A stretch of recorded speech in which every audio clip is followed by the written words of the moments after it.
The pregnancy test slipped from my trembling fingers and clattered against the marble bathroom floor. 2 pink lines. Positive.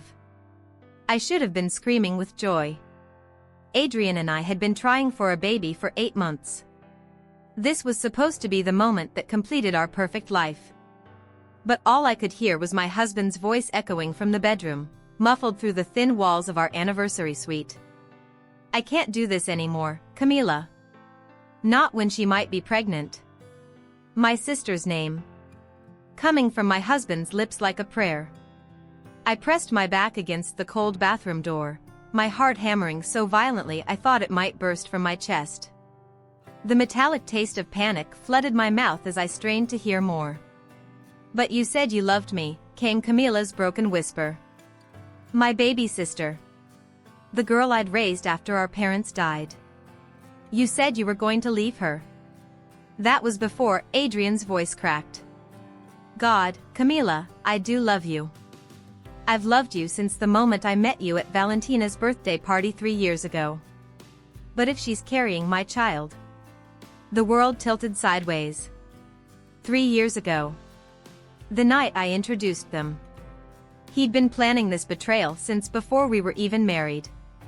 My legs gave out and I slid down the door until I was sitting on the cold tiles, staring at the pregnancy test that should have been the happiest moment of my life.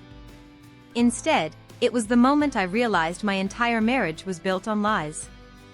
The hotel room fell silent except for the sound of my sister crying and my husband comforting the woman he actually loved.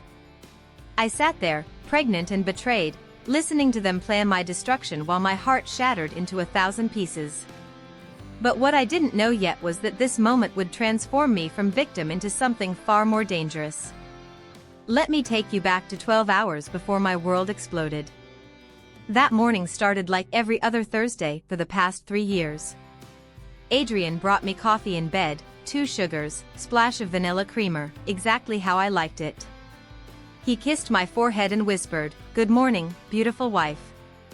I stretched like a contented cat, watching him adjust his tie in our bedroom mirror. God, he was handsome.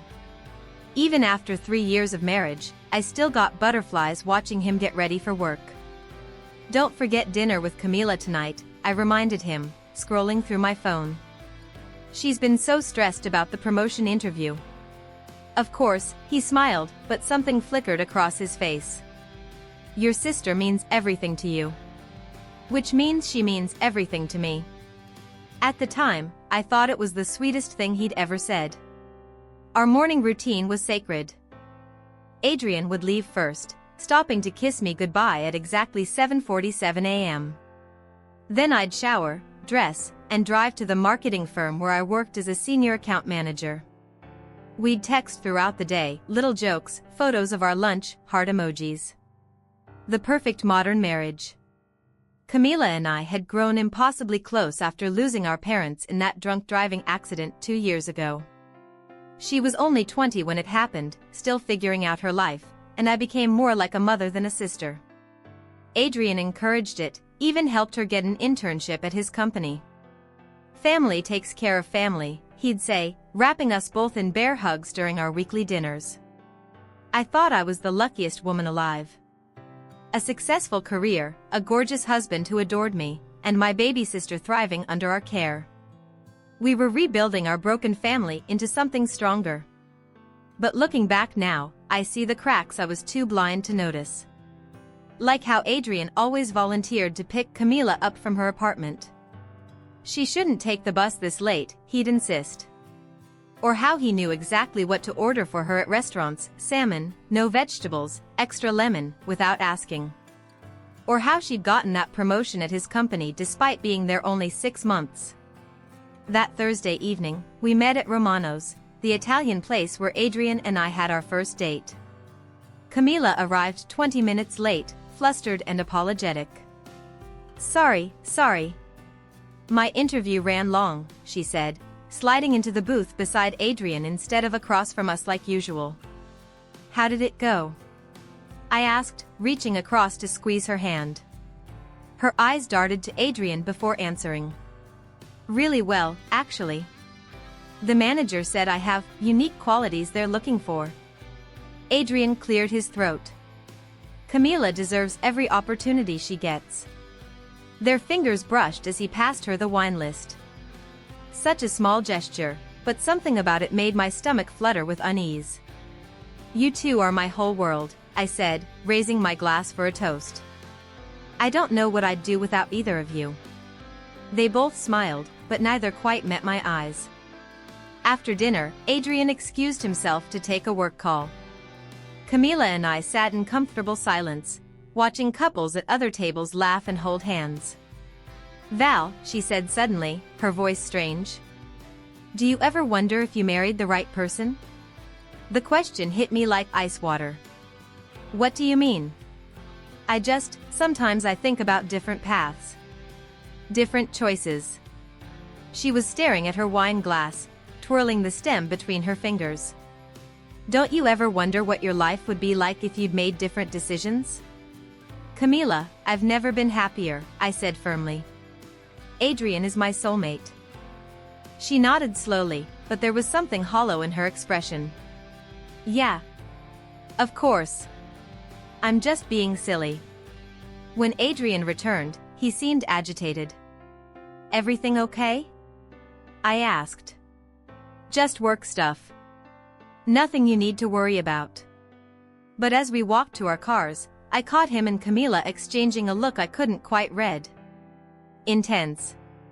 Almost desperate. That night, lying in bed next to my sleeping husband, I felt a strange restlessness I couldn't shake. Like standing on the edge of a cliff, not knowing I was about to fall.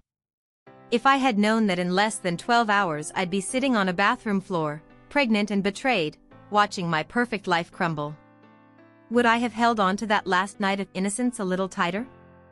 The first crack appeared 3 days later, so small I almost missed it. I was making breakfast when Adrian's phone buzzed on the kitchen counter. He was in the shower, and normally I wouldn't even glance at his notifications. We trusted each other completely. But the screen lit up with a text preview that made my coffee mug freeze halfway to my lips. Asterisk Camila, last night was perfect. I can't stop thinking about, asterisk. The message cut off there, but those words hit me like a physical blow. Last night? Adrian had worked late. He'd come home at nearly midnight, claiming he'd been in meetings until 10, then grabbed drinks with clients. My hands started trembling as I stared at the phone. There had to be an explanation. Maybe Camila had gone to some event. Maybe she'd texted the wrong person. But why would she text Adrian about her night being perfect? The shower water stopped running upstairs. I quickly moved away from the counter, busying myself with scrambled eggs, but my heart was racing so fast I could hear it in my ears. Morning, gorgeous, Adrian said, appearing in the kitchen with damp hair and that same easy smile I'd fallen in love with. Your phone buzzed, I said casually, testing him. Looked like a work message. He glanced at his phone, and I watched his face carefully. For just a split second, his jaw tightened before he picked it up and quickly cleared the notification. Yeah, probably just calendar reminders, he said, not meeting my eyes. But I'd seen enough of his work messages to know they came from email apps, not text messages. And they certainly didn't start with "last night was perfect." The rest of breakfast passed in a blur of forced normalcy. Adrian kissed me goodbye at exactly 7:47 a.m., just like always. But this time, I watched from the window as he sat in his car for several minutes before driving away. Who was he texting? All day at work, I replayed that message over and over. Last night was perfect. The words felt like thorns in my chest. I tried calling Camila during lunch, but it went straight to voicemail. When she finally called back that evening, her voice sounded strange. Hey, sorry I missed your call. Crazy day at work. What did you do last night? I asked, trying to sound casual. The pause lasted too long. Nothing special. Just stayed in. Watched Netflix. You know, boring Thursday night stuff. But her voice had that higher pitch it got when she was lying. The same tone she'd used at 16 when she snuck out to parties. After hanging up, I sat on our couch staring at Adrian as he worked on his laptop, and for the first time in 3 years of marriage, I felt like I was looking at a stranger. What had happened last night that was so perfect my sister couldn't stop thinking about it? And why were they both lying to me? The truth hit me like a sledgehammer to the chest exactly 1 week later. Adrian was in the shower when his phone started ringing on the nightstand. The caller ID said Camila and it was 11 p.m. on a Tuesday. My sister never called this late unless it was an emergency. My hands were shaking as I answered. Camila? Is everything okay? But instead of my sister's voice, I heard something that made my blood turn to ice. Heavy breathing. A woman moaning. And then, clear as day, Adrian's voice, God, I love you so much. The phone slipped from my fingers like it was on fire. The call was still connected, and through the tiny speaker, I could hear my husband and my sister in the most intimate moment two people could share. Adrian, Camila gasped. We can't keep doing this. What if Valentina finds out? She won't, came his breathless reply. She trusts us completely. She has no idea I've been in love with you since the day we met. The day we met. My birthday party 3 years ago. The night I introduced my perfect boyfriend to my baby sister, so proud to show off the man who made me feel like the luckiest woman alive. He'd been planning this from the very beginning. My legs gave out and I collapsed onto our bed, the same bed where I'd been planning to tell him about the pregnancy test I'd taken that morning. The positive pregnancy test that was hidden in my purse, waiting for the perfect moment to share our joy. But there was no joy. There was no us. There had never been an us. I hung up the phone with trembling fingers, but the damage was done. 3 years of marriage, 3 years of loving him with every fiber of my being, and it was all a lie. The shower was still running. Adrian had no idea his pocket dial had just destroyed my entire world. I sat there in the dark, one hand pressed to my stomach where our child was growing, the other clutched to my chest where my heart was breaking into 1,000 pieces. How long had this been going on? How many times had they looked me in the eye and lied? How many family dinners had I sat through while they played footsie under the table? The bathroom door opened and Adrian emerged in his towel, humming softly like he didn't have a care in the world. Hey babe, ready for bed? He asked, that same charming smile that had fooled me for 3 years. I stared at him, really looked at him, and saw a stranger. Every kiss had been a lie. Every I love you had been a betrayal. Every moment of happiness had been built on deception. Your phone, I managed to whisper, holding it out to him. Thanks, he said, taking it without a second glance. You okay? You look pale. I wanted to scream. I wanted to throw something. I wanted to collapse and never get up again. Instead, I heard myself say, I'm fine. Just tired. He climbed into bed beside me, pulling me close like he had every night for 3 years. But now his touch felt like poison on my skin. Sweet dreams, beautiful, he whispered against my hair.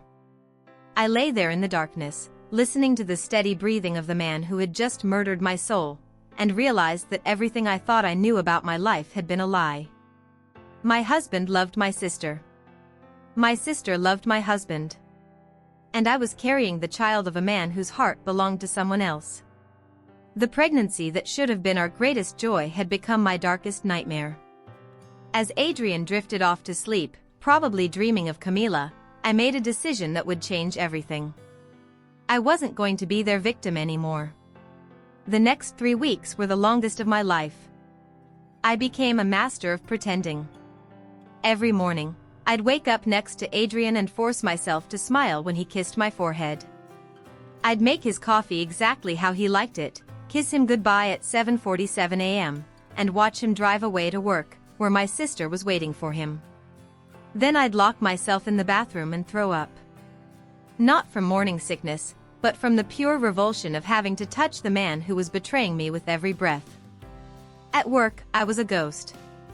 My colleagues kept asking if I was feeling alright. Just a stomach bug, I'd lie, forcing a weak smile. I'll be fine. But I wasn't fine. I was dying from the inside out. The hardest part was our weekly family dinners. Sitting across from Camila, watching her laugh at Adrian's jokes, seeing the way their eyes lingered on each other just a second too long. She'd reach for the salt and accidentally brush his hand. He'd compliment her new haircut with that warm tone I thought was reserved just for me. "You two are so lucky to have each other," Camila said one Thursday night, looking directly at me with those big, innocent eyes. Such a perfect marriage. I wanted to throw my wine glass at her lying face. Instead, I smiled and said, "We really are blessed, aren't we, honey?" Adrian squeezed my hand under the table. The luckiest man alive. The pregnancy was getting harder to hide. I'd gained 8 pounds and my clothes were getting tight, but I couldn't bring myself to tell them. How could I announce I was carrying Adrian's baby when I knew his heart belonged to someone else? Some nights, I'd lie awake staring at the ceiling while Adrian slept peacefully beside me, and I'd wonder if I was losing my mind. Maybe I'd misunderstood that phone call. Maybe there was an innocent explanation. But then Adrian would get a text at dinner and quickly hide his phone.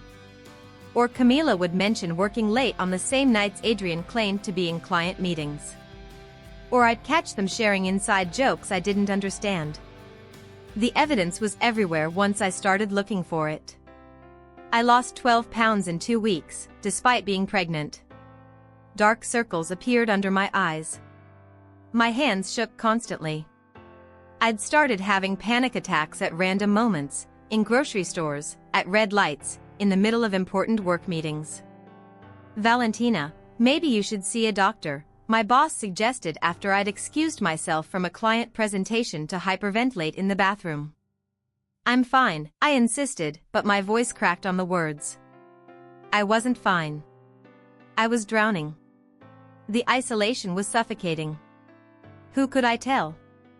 My best friend would think I was paranoid. My aunt would blame me for not being a good enough wife. And everyone else saw Adrian and Camila as the perfect supportive family members who could do no wrong. I had no one. One night, I found myself standing on our bedroom balcony at 2 a.m., looking down at the street 4 floors below. The thought whispered through my mind, it would be so easy to just step forward. To end the pain. To stop pretending. But then I felt a flutter in my stomach. Tiny, barely there, but unmistakable. The baby. Our baby.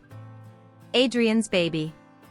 And suddenly, something shifted inside me. The despair cracked open, and underneath it, I found something harder. Something sharper. I wasn't going to let them destroy me. I wasn't going to be their victim. If they wanted to play games, fine. But they had no idea who they were really dealing with. I stepped back from the balcony and walked to my laptop. It was time to stop breaking down and start fighting back. They thought they were so clever, conducting their affair right under my nose. They had no idea I was about to become their worst nightmare. The transformation happened overnight, like a switch flipping in my brain. I woke up that Friday morning and looked at Adrian sleeping peacefully beside me, and instead of heartbreak, I felt something cold and calculating settle into my chest. He thought I was weak. They both did. The naive wife who trusted blindly, who never questioned, who made their betrayal so beautifully easy. They had no idea what I was capable of. While Adrian showered, I opened his laptop. He'd never changed his password, our wedding anniversary, how romantic. Within minutes, I'd installed a hidden screen recording software that would capture everything, emails, messages, video calls. "Morning, gorgeous," he said, emerging from the bathroom. I smiled sweetly and handed him his coffee. "Have a wonderful day at work, darling." The kiss I gave him lasted just long enough to plant a tiny tracking device in his jacket pocket. $20 on Amazon, practically invisible, and it would tell me exactly where he went when he claimed to be in client meetings. That afternoon, I hired a private investigator. Marcus Chen, former FBI, specialized in infidelity cases. I paid him cash and gave him photos of both Adrian and Camila. I need everything, I told him. Hotel records, credit card statements, phone records. Every lie they've told me. This level of surveillance takes time, he warned. I have time, I replied. I have nothing but time. Over the next 2 weeks, I became a forensic accountant of my own marriage. I discovered Adrian had been using our joint credit card to pay for hotel rooms every Tuesday and Thursday. The same nights he claimed to work late. Room service charges for 2. Expensive lingerie purchases that never made it to my closet. Jewelry receipts for gifts I'd never received. He'd been funding their affair with our money for 6 months. But the real prize came when I accessed his business accounts. Adrian's marketing company was his pride and joy, built from nothing into a multi-million-dollar operation. What I found made my blood sing with possibility. He'd been embezzling from his biggest client, Morrison Industries, for over a year. Moving money through fake vendor accounts to fund his lavish lifestyle. The same lifestyle that had impressed me into marriage. I had copies of everything. Bank transfers, forged invoices, altered contracts. Enough evidence to put him in prison for 20 years.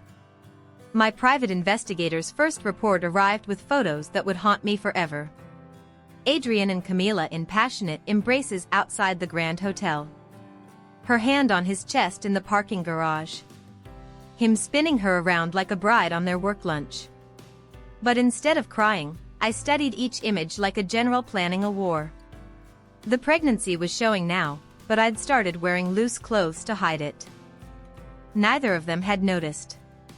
They were too busy sneaking glances at each other during our family dinners to pay attention to the woman carrying Adrian's child. "You seem different lately," Camila said one evening as we cleared the dishes. "Happier somehow." I smiled serenely. "I'm just grateful for everything I have. Sometimes you don't realize how blessed you are until you almost lose it all." She looked confused, but Adrian nodded approvingly. "That's my wise wife." If only he knew his wise wife had just uploaded his embezzlement records to a secure cloud drive. The hardest part wasn't gathering evidence, it was staying silent. Every fiber of my being wanted to scream, to confront them, to tear down their house of lies with my bare hands. But I'd learned something powerful in those dark weeks of breakdown. Patience was a weapon sharper than rage. I was going to wait until I had everything. Every secret, every lie, every stolen moment. Then I was going to destroy them both in the most public, humiliating way possible. They wanted to play behind my back? Fine. But when I was ready to move, it wouldn't be a confrontation. It would be an execution. And the beautiful irony? They were going to help me do it. Camila's birthday party was coming up in 2 weeks. The same party where they'd first met 4 years ago. It seemed like the perfect place to give them a birthday surprise they'd never forget. The first shot I fired was surgical and precise. I anonymously sent copies of Adrian's embezzlement records to Morrison Industries' fraud department on a Tuesday morning. Then I sat back and watched my husband's world begin to crumble. His phone started ringing at 10:47 a.m. By noon, he was pacing our living room like a caged animal, sweat beading on his forehead as he fielded call after call from lawyers and accountants.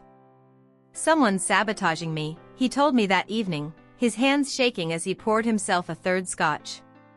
"They have access to confidential files. Internal documents. It's like they know everything." I rubbed his shoulders sympathetically, feeling the tension in his muscles. "Who would do such a thing, darling?" "I don't know," he whispered, and for the first time in months, I saw fear in his eyes. It was intoxicating. The second shot came 3 days later. I created a fake Instagram account and started sending Camila screenshots of Adrian's dating profile, the one he'd never bothered to delete. Messages to other women.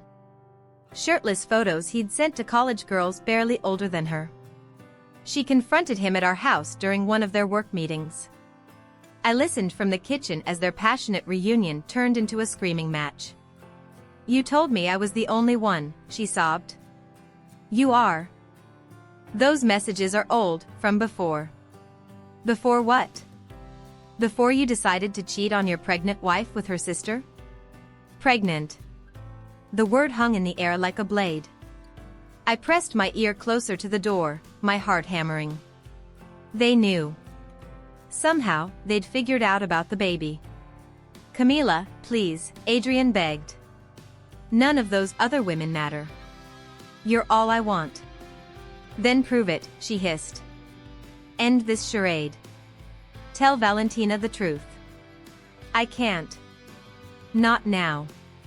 Not with the investigation and everything falling apart. I need time." I heard something crash against the wall, probably a picture frame. Then footsteps storming toward the front door. When Adrian appeared in the kitchen moments later, his shirt was wrinkled and there were scratch marks on his neck. "Everything okay?" I asked innocently, not looking up from my magazine. "Fine," he muttered. "Just work stress." But I could see the cracks forming. The pressure was getting to both of them. Over the next week, I watched them turn on each other with scientific fascination. Camila started showing up to family dinners with red-rimmed eyes. Adrian drank more, slept less, jumped every time his phone rang. The investigation into his company was intensifying. Clients were canceling contracts. His business partner was talking about cutting ties.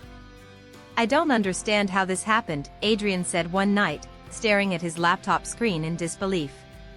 "Someone has to be feeding them information." "Maybe it's someone close to you," I suggested softly. "Someone who knows all your secrets."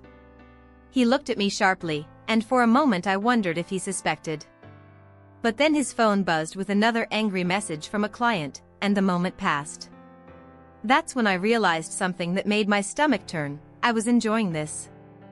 Watching them suffer, seeing their perfect little affair crumble under pressure, knowing I held all the cards, it filled me with a dark satisfaction I'd never felt before.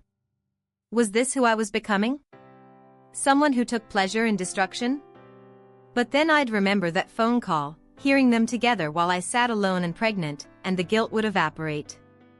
They'd made their choice. Now they had to live with the consequences. The final phase was approaching. Camila's birthday party was in 3 days, and I had one last surprise to arrange. Adrian had no idea that his business partner, his clients, and half our social circle would be there.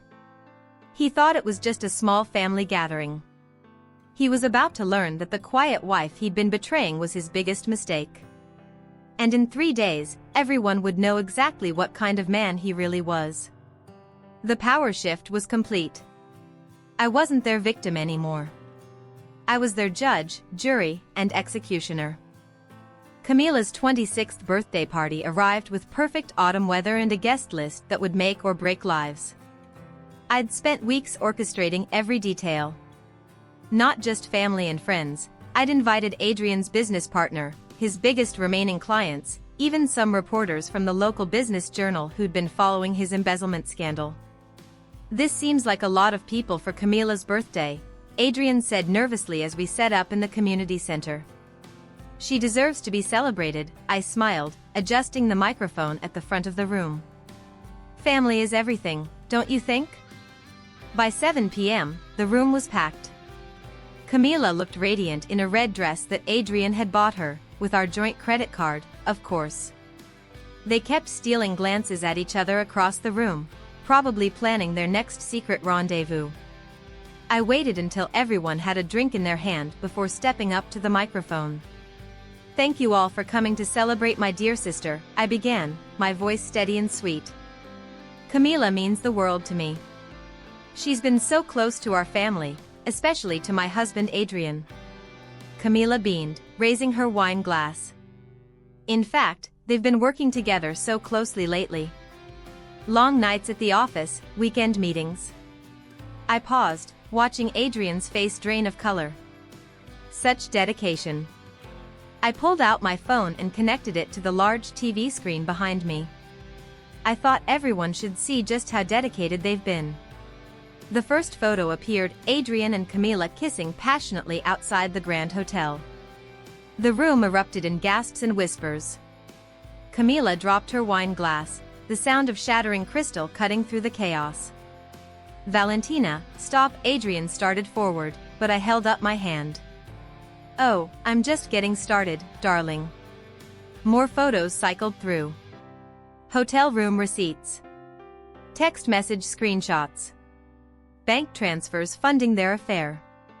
Did you know my husband has been stealing from Morrison Industries?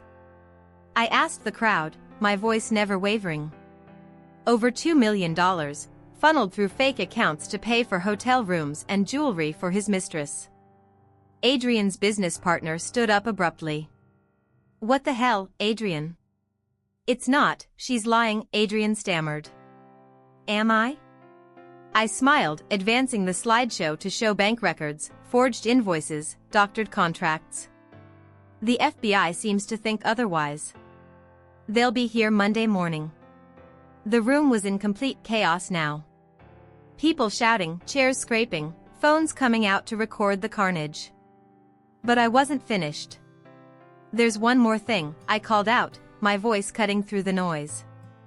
Camila, Adrian, I'm pregnant. The room fell silent. You could have heard a pin drop. 4 months pregnant with the child of a man who's been fucking my sister behind my back for over a year. Camila was sobbing now, trying to push toward the exit, but the crowd blocked her path. I trusted you both, I continued, my voice growing stronger with each word. I loved you. I would have died for either of you. And you repaid that love by destroying everything I held sacred. Adrian finally found his voice. Val, please, we can explain. Explain what? I laughed, but there was no humor in it. Explain how you married me to stay close to her? Explain how you've been planning this betrayal since my birthday party 3 years ago? Explain how you used our money to fund your affair while I planned baby names? The crowd was completely silent now, transfixed by the destruction of 2 lives in real time. I'm done explaining, I said, unplugging my phone from the TV. And I'm done pretending to be your victim. I walked toward the exit, pausing only to look back at the wreckage of my former life. Happy birthday, Camila. I hope it was worth it. The last thing I saw before leaving was Adrian collapsed in a chair, head in his hands, while Camila stood alone in her red dress, surrounded by the ruins of everything we'd once called family. I walked out into the cool night air, finally free. The aftermath was swift and merciless. Adrian was arrested 72 hours after the party. The FBI had been building their case for weeks, and my public revelation simply accelerated the inevitable. His mugshot appeared in the local paper alongside headlines about corporate fraud and martial betrayal. His business collapsed within a week. Clients fled, contracts were cancelled, and his partner filed to dissolve their company entirely. The man who'd once commanded boardrooms was reduced to begging lawyers to take his case for whatever assets remained. Camila tried calling me 47 times in the first 3 days. Her voicemails progressed from angry to desperate to completely broken. Valentina, please, I'm so sorry. I never meant for this to happen. I love you, you're my sister. Please don't abandon me like this. I deleted every message without listening to the end. Our mutual friends, our family, even Adrian's own mother sided with me. The photos from the party had gone viral in our social circle. Everyone knew what they'd done. There was no redemption story they could spin, no narrative where they were anything but selfish betrayers. Camila lost her job within days, not just at Adrian's company, but the promotion she'd gotten at her new firm evaporated when her affair became public knowledge. She had to move back to our hometown, living with our elderly aunt, working night shifts at a diner. Adrian's trial was set for spring. His lawyer estimated 15 to 20 years for the embezzlement alone. The man who'd swept me off my feet with his success and charm was facing middle age in a federal prison. But the strangest part wasn't their destruction, it was discovering who I'd become in the wreckage. I kept our house, of course. The divorce settlement was generous, considering Adrian's legal troubles and public humiliation worked entirely in my favor. I transformed his home office into a nursery, painting the walls soft yellow since I wanted the baby's gender to be a surprise. My pregnancy was progressing beautifully. The morning sickness had passed, replaced by a glow that everyone commented on. "You look radiant," my coworkers said. "Pregnancy suits you." What they didn't understand was that the glow came from freedom, not hormones. I started my own marketing consultancy, using everything I'd learned from watching Adrian's operation, minus the criminal activity. Within 2 months, I'd landed 3 major clients. Turned out, people respected a woman who'd survived betrayal with such dignity and strength. "How did you know?" my best friend Sarah asked over coffee one afternoon. "Know what?" "That they were having an affair." "How long did you suspect?" I stirred my decaf latte thoughtfully. I think part of me always knew something was off. But I was so desperate to believe in our perfect life that I ignored every red flag. "Do you hate them?" The question caught me off guard. 6 months ago, hatred had consumed me. The need for revenge had driven every decision, every calculated move. But sitting there, feeling my baby kick against my ribs, I realized something had shifted. "I don't think about them anymore," I said honestly. "They made their choices. Now they're living with the consequences." That night, I stood in the nursery, assembling a crib by myself. My phone buzzed with a text from an unknown number. Asterisk, "I'm sorry. I'm so fucking sorry. Please forgive me." Asterisk. It was Camila, texting from a borrowed phone. I stared at the message for a long moment, then deleted it and blocked the number. I thought betrayal had broken me. Shattered me into pieces I'd never be able to put back together. But sitting in the silence of my own home, feeling new life growing inside me, I realized the truth: betrayal hadn't broken me. It had rebuilt me into someone stronger than I'd ever imagined possible. Someone who didn't need anyone else's validation to know her worth. Someone who could raise a child and run a business and build a life entirely on her own terms. They'd thought I was weak. They'd gambled everything on my naivety. They'd lost. 2 years later, I found myself holding another pregnancy test in the same bathroom where my world had first shattered. But this time, everything was different. The test was negative, which was exactly what I'd hoped for. I wasn't ready for another child yet. My daughter Emma was only 18 months old, and my consulting business was thriving beyond my wildest dreams. I looked at myself in the mirror and barely recognized the woman staring back. Gone was the naive wife who'd trusted blindly. In her place stood someone stronger, wiser, completely self-sufficient. Emma babbled happily from her crib down the hall, and I smiled at the sound. She had Adrian's dark eyes but my stubborn chin. Sometimes people asked if it was hard, raising his child alone. "She's not his child," I'd tell them firmly. "She's mine." Adrian was serving year 3 of his 20-year sentence. Camila had moved to another state, working as a waitress, still sending occasional letters I never opened. They'd thought they were so clever, conducting their affair right under my nose. They'd gambled everything on my weakness, my trust, my love. They'd been wrong about all of it.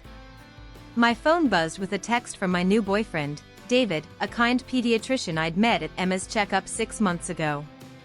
Nothing dramatic or passionate. Just steady, honest, real.